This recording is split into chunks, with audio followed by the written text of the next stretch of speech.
Hello friends, स्वागत है आपका एनक्यू स्टडी यूट्यूब चैनल पर। हम लोग लेकर के आए हैं आज मैराथन का यह तीसरा सेट है हिस्ट्री से। इसमें हम लोग जो है इतिहास से महत्वपूर्ण जो प्रश्न है उसे देखेंगे, चाहे वो प्राचीन भारत से हो, मध्यकालीन से हो या फिर आधुनिक भारत से हो। तो आइए हम लोग बिना देर किए हुए एक एक महत्वपूर्ण प्रश्नों को देखते हैं, ताकि हिस्ट्री से आने वाला एक भी प्रश्न हम लोगों से नहीं छूटे। पहला क्वेश्चन कह रहा है कि सिंधु घाटी की सभ्यता निम्नलिखित में से किस सभ्यता के समकालीन नहीं थी।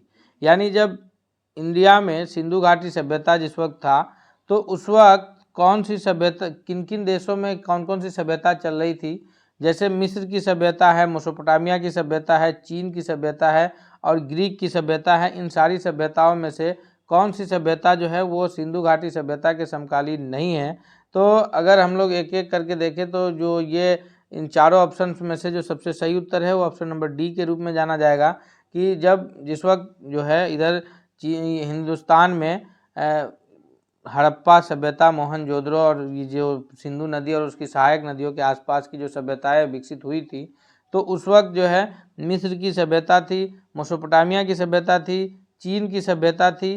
लेकिन उस वक्त जो है जो उस वक्त की समकालीन सभ्यताएं हैं वह ग्रीक सभ्यता नहीं थी। इसलिए option number D correct answer है। नेक्स्ट क्वेश्चन है, क्वेश्चन नंबर दूसरा है कि निम्नलिखित विद्वानों में से हड़प्पा सभ्यता का सबसे पहले खोज किसने किया था। सर जॉन मार्शल ने किया था, या फिर आर.डी. बनर्जी ने किया था, या अलेक्जेंडर कनिंघम ने किया था, या दयाराम सहनी ने किया था।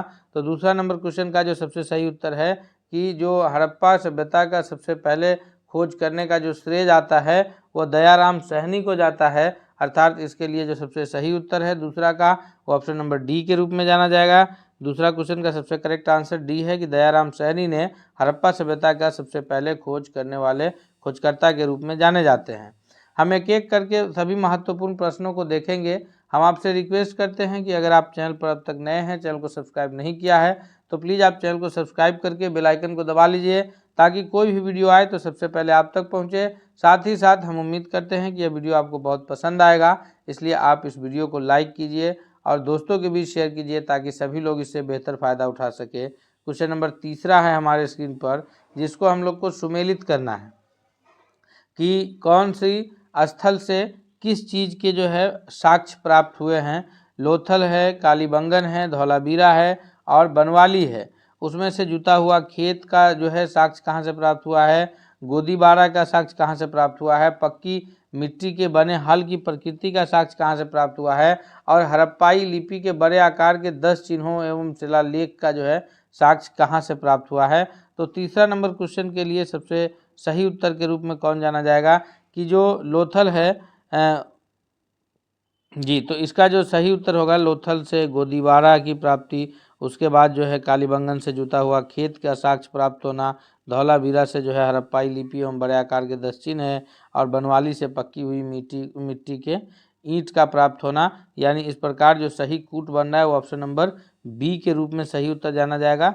तीसरा नंबर क्वेश्चन का सबसे सही कूट का आंसर क्या होगा, तो ऑप्शन नंबर बी इसका सबसे करेक्ट आंसर के रूप में जाना जाएगा। नेक्स्ट क्वेश्चन की ओर बढ़ते हैं हम लोग, अगला क्वेश्चन देखते हैं। अगला क्वेश्चन है, इसमें भी हम लोग को क्या करना है, सुमेलित करना है कि सूची 1 में राजा है और सूची 2 में जो है वो राज्य है। यानी कौन से राजा, ये भी जो है प्राचीन भारत से ही रिलेटेड प्रश्न है कि कौन से राजा किस राज्य में राज किया करते थे। प्रद्योत है, उदयन है, प्रसेनजित है और फिर अजातशत्रु है। तो इनमें से किसका जो है राजा का कौन सा राज्य रहा है, इसका सही उत्तर क्या होगा। तो प्रद्योत का जो है वो अवंती रहा है। उसके बाद है ये उदयन जो है ये मगध साम्राज्य के हर्यक वंश के शासक रहे हैं। प्रसेनजित है, अजातशत्रु है।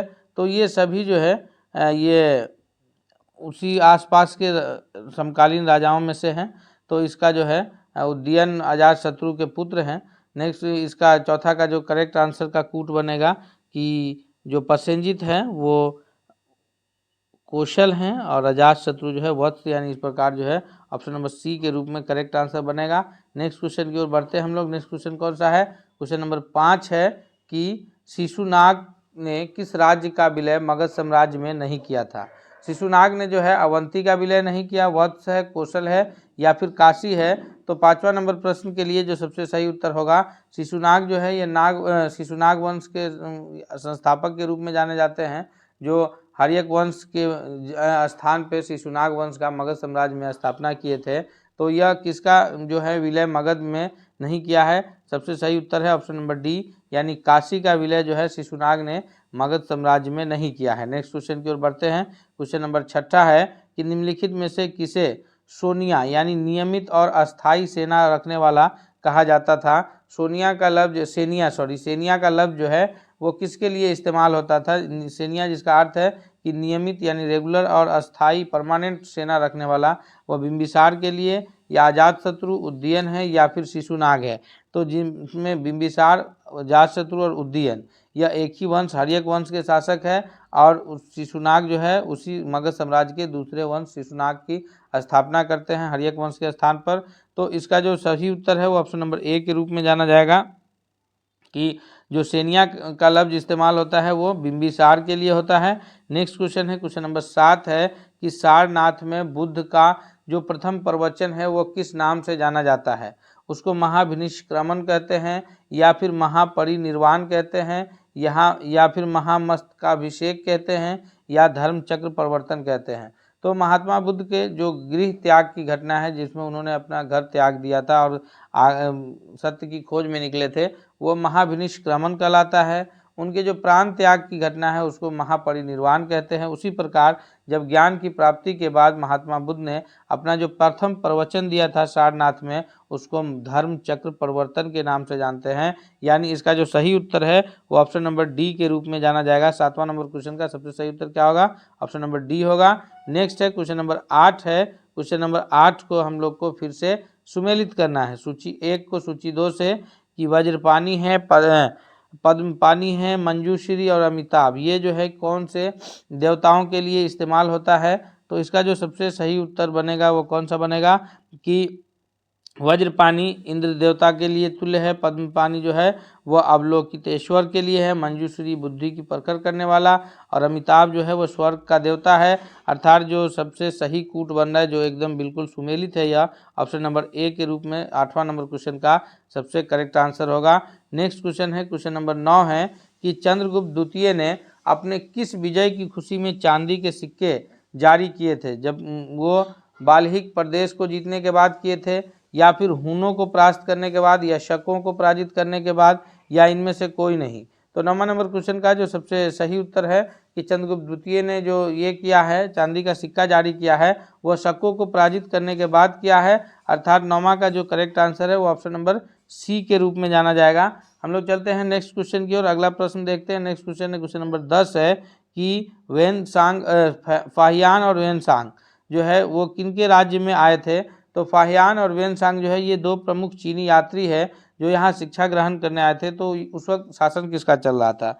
वो चंद्रगुप्त मौर्य और हर्षवर्धन का शासन था या हर्षवर्धन और चंद्रगुप्त विक्रमादित्य का है या फिर चंद्रगुप्त विक्रमादित्य कृष्णदेव राय का या चंद्रगुप्त विक्रमादित्य और फिर हर्षवर्धन है?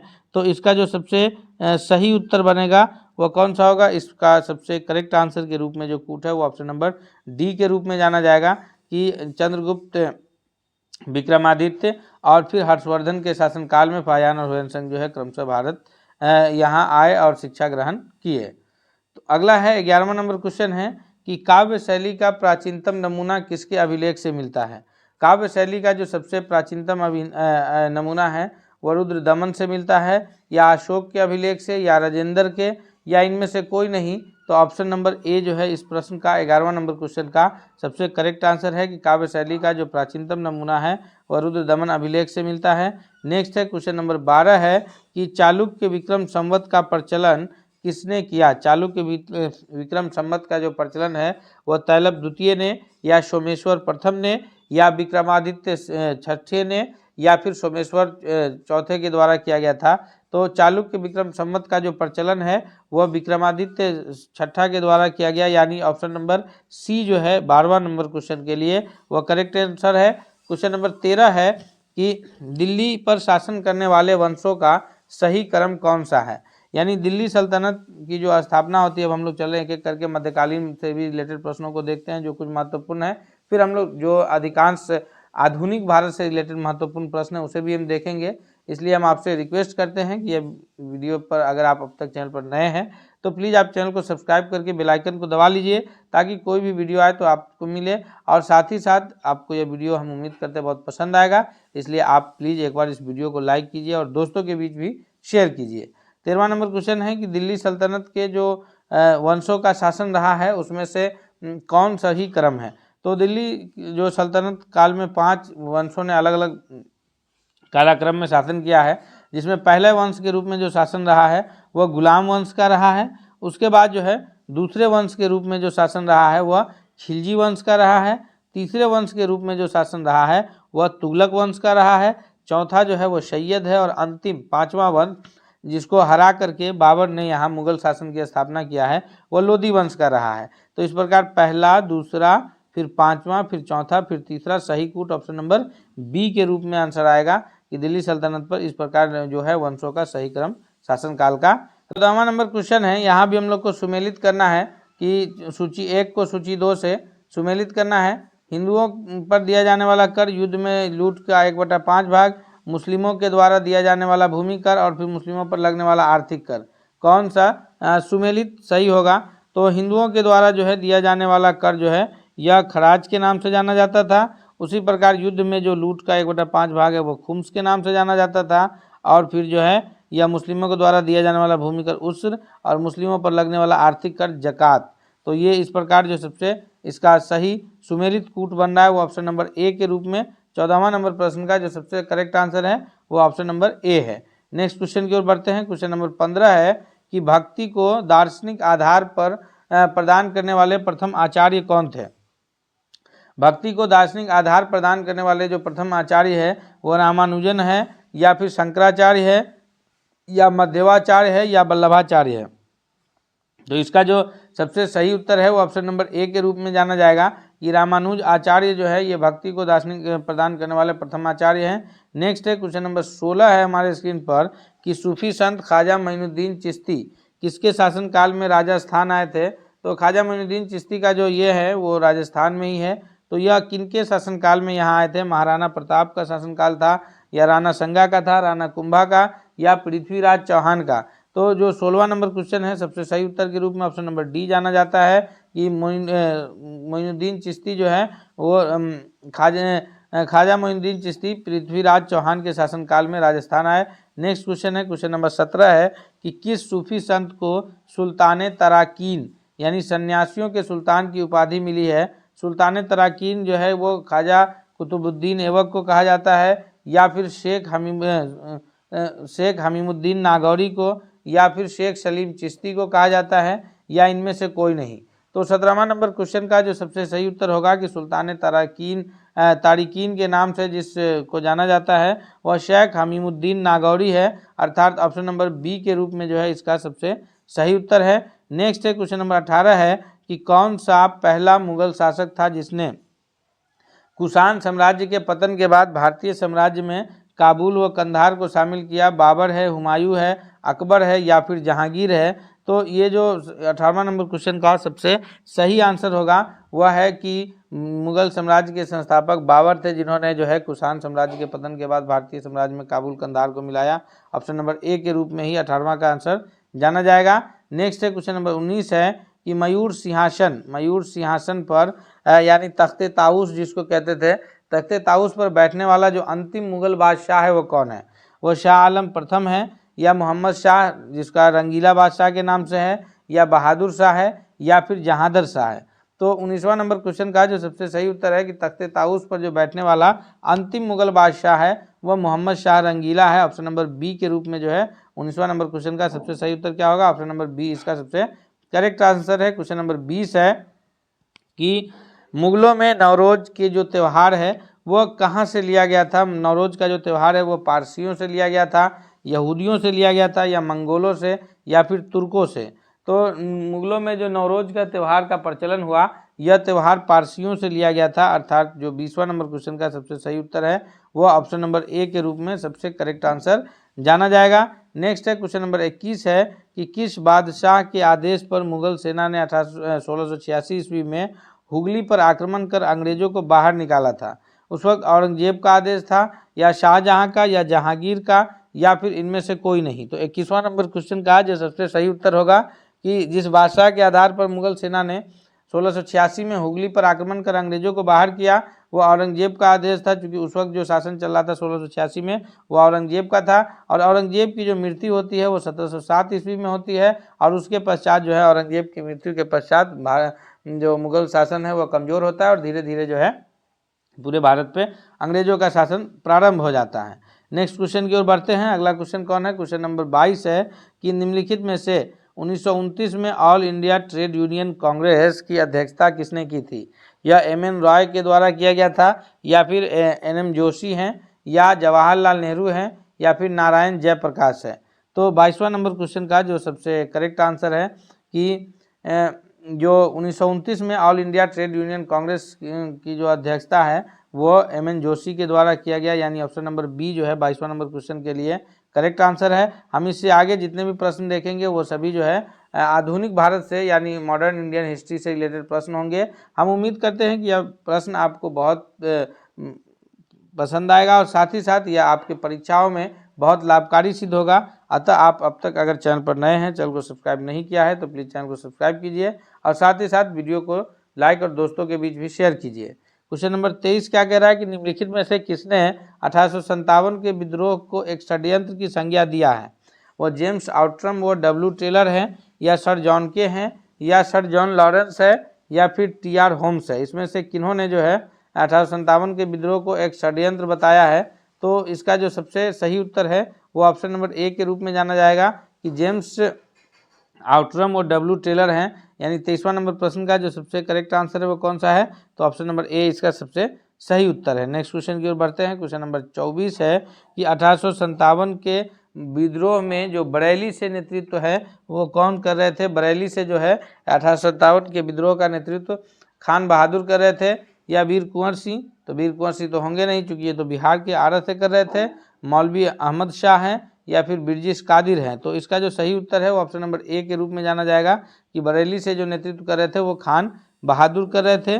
नेक्स्ट क्वेश्चन है क्वेश्चन नंबर 25 है कि भारतीय संघ इंडियन एसोसिएशन के संस्थापक कौन है? इंडियन एसोसिएशन के संस्थापक जो है वो दादा भाई नौरोजी हैं या फिर बाल गंगाधर तिलक हैं या एलन एक्टोवियन ह्यूम हैं या सुरेंद्र नाथ बनर्जी हैं? तो जो इसके संस्थापक के रूप में जाने जाते हैं इंडियन एसोसिएशन के, भारतीय संघ के, वो सुरेंद्र नाथ बनर्जी का नाम आता है। अर्थात इसका जो सबसे सही उत्तर है 25वां नंबर क्वेश्चन का वो ऑप्शन नंबर डी के रूप में सही उत्तर जाना जाएगा। अब हम लोग बढ़ते हैं नेक्स्ट क्वेश्चन की ओर। नेक्स्ट क्वेश्चन कौन सा है? क्वेश्चन नंबर 26 है। क्वेश्चन नंबर 26 क्या कह रहा है कि निम्नलिखित में से निम्नलिखित को उनके संगठन के आधार पर क्रम वाइज सजाइए। बॉम्बे एसोसिएशन है, फिर उसके बाद जो है मद्रास महाजन सभा है, फिर इंडियन एसोसिएशन है, फिर इंडियन लीग है। तो कौन का क्रम जो है किस प्रकार से है? तो इसका जो सबसे सही उत्तर है कि एक नंबर पे बॉम्बे एसोसिएशन है, फिर उसके बाद जो है दूसरे नंबर पर इंडियन एसोसिएशन है, फिर तीसरे नंबर पर इंडियन लीग है और फिर अंत में जो है वो मद्रास महाजन सभा है। यानी इस प्रकार जो सही कूट बन रहा है 26वां के लिए वो ऑप्शन नंबर सी के रूप में करेक्ट आंसर जाना जाएगा। नेक्स्ट क्वेश्चन है क्वेश्चन नंबर 27 है कि निम्नलिखित आंदोलन में से किसमें महात्मा गांधी ने भूख हड़ताल को एक हथियार के रूप में पहली बार प्रयोग किया था? वह 1920 से 22 का असहयोग आंदोलन था या फिर 1919 को रॉलेट सत्याग्रह के रूप में या फिर 1918 का जो अहमदाबाद के मील मजदूर का सत्याग्रह था उसमें या फिर बारदोली सत्याग्रह में? इसमें से किसमें इन्होंने जो है, तो इसका जो सबसे सही उत्तर होगा कि गांधी जी ने भूख हड़ताल को अपने हथियार के रूप में जो सबसे पहली बार प्रयोग किया है वह 1918 में, यानी 1917 में गांधी जी जो है सबसे पहले सत्याग्रह शुरू करते हैं चंपारण से और उसी के वक्त जो है उन्होंने ये अहमदाबाद के मील मजदूर के हड़ताल के विरुद्ध जो मील मजदूर के जो उसका ये नहीं मिल पा रहा था मजदूरी, पूरा उसके मजदूरी के बराबर उसे मेहनत आना, तो उसके लिए महात्मा गांधी ने जो सत्याग्रह चलाया तो उसमें इन्होंने भूख हड़ताल को अपना एक हथियार के रूप में प्रयोग किया है। नेक्स्ट क्वेश्चन की ओर चलते हैं। क्वेश्चन नंबर 28 है। क्वेश्चन नंबर 28 क्या कह रहा है कि भारतीय राष्ट्रीय कांग्रेस की सबसे अधिक समय तक अध्यक्ष कौन रहे? वो मौलाना अबुल कलाम आज़ाद हैं या दादा भाई नौरोजी हैं या डब्ल्यू सी बनर्जी हैं या फिर वल्लभ भाई पटेल हैं? तो दादा भाई नौरोजी जो है वो भारतीय राष्ट्रीय कांग्रेस के दूसरे अध्यक्ष के रूप में जाने जाते हैं और इन्होंने 3 बार जो है अध्यक्षता किया है। उसी प्रकार मौलाना अबुल कलाम आज़ाद जो है वो सबसे युवा अध्यक्ष के रूप में जाने जाते हैं, सबसे कम उम्र में भारतीय राष्ट्रीय कांग्रेस के जो है तत्कालीन अध्यक्ष बने थे और ये सबसे लंबे समय तक भारतीय राष्ट्रीय कांग्रेस की अध्यक्षता करने के लिए जाने जाते हैं। अर्थात 28वां नंबर क्वेश्चन का जो सबसे सही उत्तर है वो ऑप्शन नंबर ए के रूप में जाना जाएगा। नेक्स्ट क्वेश्चन की ओर बढ़ते हैं हम लोग। अगला क्वेश्चन है क्वेश्चन नंबर 29 है कि जब 15 अगस्त 1947 को भारत अपनी आज़ादी का जश्न मना रहा था तब महात्मा गांधी कहाँ थे? महात्मा गांधी साबरमती आश्रम में थे या फिर सेवाग्राम आश्रम में थे या नई दिल्ली में थे या फिर कलकत्ता में थे? तो 15 अगस्त 1947 को भारत जब अपनी आज़ादी का जश्न मना रहा था तब गांधी जी जो है वो कलकत्ता में थे, यानी कि उस वक्त जो है पूर्वी बंगाल जो है वो पूर्वी पाकिस्तान बना था। तो कलकत्ता में जो है बेहद दंगे भड़क गए थे और जिसके नतीजा में गांधी जी जो है वो वहाँ ये सड़कों पर घूम रहे थे ताकि किसी प्रकार लोग जो है एक दूसरे के खून की प्यासे ना हो। देश आज़ादी का जश्न मना रहा था, लेकिन बंटवारा के पश्चात जो खून खराबा हो रहा था उसे रोकने के लिए जो है गांधी जी कलकत्ता में थे। नेक्स्ट क्वेश्चन की ओर बढ़ते हैं। क्वेश्चन नंबर 30 है कि भारत में जब क्रिप्स मिशन आया उस समय भारत के वायसराय के रूप में यहाँ कौन कार्यरत थे? और लॉर्ड विलिंगडन का था या लॉर्ड एमहर्स्ट थे या लॉर्ड लिनलिथगो हैं या फिर ये लॉर्ड लिनलिथगो 2 ऑप्शंस में हैं। तो इसका जो सबसे सही उत्तर होगा 30वां नंबर क्वेश्चन का वो ऑप्शन नंबर सी के रूप में जाना जाएगा या डी के, ये दोनों लॉर्ड लिनलिथगो ही है। तो ऑप्शन नंबर सी जो है इसका सबसे करेक्ट आंसर है। नेक्स्ट क्वेश्चन की ओर बढ़ते हैं। क्वेश्चन नंबर 31 है कि निम्नलिखित में से कौन भारत छोड़ो आंदोलन में शामिल नहीं थे? भारत छोड़ो आंदोलन जो 1942 में चला उसमें शामिल कौन नहीं है? महात्मा गांधी तो उसमें बहुत प्रमुख रूप से शामिल थे, सरदार वल्लभ भाई पटेल हैं, जवाहरलाल नेहरू हैं या फिर बाबा साहब भीमराव अंबेडकर हैं। तो 1942 के भारत छोड़ो आंदोलन में जो नाम चर्चा में नहीं आता है वो ऑप्शन नंबर डी के रूप में जाना जाएगा कि बाबा साहब भीमराव अंबेडकर जो है वो भारत छोड़ो आंदोलन में शामिल नहीं थे। नेक्स्ट क्वेश्चन की ओर बढ़ते हैं। क्वेश्चन नंबर 32 है कि दक्षिण अफ्रीका में महात्मा गांधी द्वारा प्रकाशित जो पत्रिका है उसको किस नाम से जानते हैं? नवजीवन के नाम से जानते हैं, इंडियन ओपिनियन के नाम से जानते हैं या फिर हरिजन के नाम से या अफ्रीकन न्यूज के नाम से? तो हरिजन पत्रिका जो है गांधी जी 1932 में ये दलितों के उत्थान के लिए जारी किया था। उस पत्रिका को जो जानते जो गांधी जी ने यहाँ दक्षिण अफ्रीका में प्रकाशित किया है इंडियन ओपिनियन के नाम से, यानी 32 का बी जो है सबसे करेक्ट आंसर है। नेक्स्ट क्वेश्चन की ओर बढ़ते हैं। क्वेश्चन नंबर 33 है कि भारत के स्वतंत्रता संग्राम के संदर्भ में निम्नलिखित घटनाओं पर विचार करना है। मेरठ षड्यंत्र केस, फिर आगे है गांधी इरविन समझौता, फिर मैकडोनाल्ड का सांप्रदायिक पंचाट। तो इसका जो सबसे करेक्ट कूट है वो ऑप्शन नंबर ए होगा, क्योंकि मेरठ षड्यंत्र के सबसे पहले हुआ है, उसके बाद 1931 में गांधी इरविन समझौता हुआ है, फिर 1932 में मैकडोनाल्ड का जो है सांप्रदायिक पंचाट आया है। तो ऑप्शन नंबर ए जो है इसका सबसे करेक्ट है कि सभी जो है घटनाएं एक दूसरे के पश्चात की घटित है। नेक्स्ट है क्वेश्चन नंबर 34 है कि इनमें से किसने अप्रैल 1930 में नमक तोड़ने के लिए तंजौर तट पर अभियान संगठित किया था? तो 1930 में जो है सविनय अवज्ञा आंदोलन की शुरुआत नमक सत्याग्रह के द्वारा हुआ था। गांधी जी जो है साबरमती आश्रम से ये 12 मार्च 1930 को निकले थे और 6 अप्रैल 1930 को जाकर के दांडी में जो है नमक सत्याग्रह के दौरान नमक कानून तोड़ करके सविनय अवज्ञा आंदोलन चलाए। और उसी दौरान बिहार में याद रखिएगा एक प्रश्न बना था TRE 1 में कि भागलपुर में जो है लोग चौकीदारी कर के विरुद्ध भी आंदोलन चलाए थे। तो यहाँ पे हम लोग देख रहे हैं कि तंजौर तट पर कौन अभियान को संगठित किए थे? BO चिदम्बरम पिल्ले हैं या C राजगोपालचारी हैं या के कामराज है या एनी बेसेंट है? तो 34वां का जो करेक्ट आंसर है वो ऑप्शन नंबर बी के रूप में जाना जाएगा कि C राजगोपालचारी जी जो है तंजौर तट पर अभियान को संगठित करने का कार्य किया था। नेक्स्ट क्वेश्चन है क्वेश्चन नंबर 35 है कि निम्नलिखित में से कौन दांडी मार्च में महात्मा गांधी के साथ थे? HN ब्रेल्सफोर्ड हैं, वेब मिलर हैं, G स्लोकोम्ब हैं और जेम्स पीटरसन है।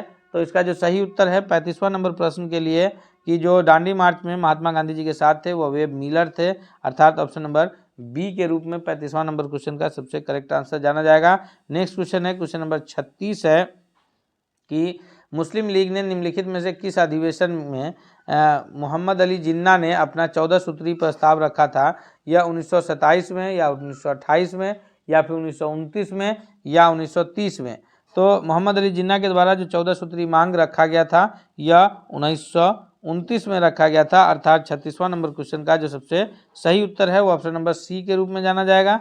नेक्स्ट है क्वेश्चन नंबर 37 है कि अक्टूबर 1920 में भारतीय कम्युनिस्ट पार्टी की स्थापना के लिए ताशकंद में एकत्र हुए भारतीय समूह के मुखिया कौन थे? तो 1920 में भारतीय राष्ट्रीय कांग्रेस की भारतीय कम्युनिस्ट पार्टी की जो स्थापना ताशकंद में जो लोग इकट्ठा हुए थे तो वो HK सरकार, PC जोशी, MG छागला या MN रॉय, तो वहाँ जो थे वो MN रॉय थे, यानी ऑप्शन नंबर डी के रूप में 37वां नंबर क्वेश्चन का सबसे correct answer option number D होगा। नेक्स्ट क्वेश्चन है क्वेश्चन नंबर 38 है कि निम्नलिखित घटनाओं पर पुनः विचार कीजिए, मतलब पर विचार करना है।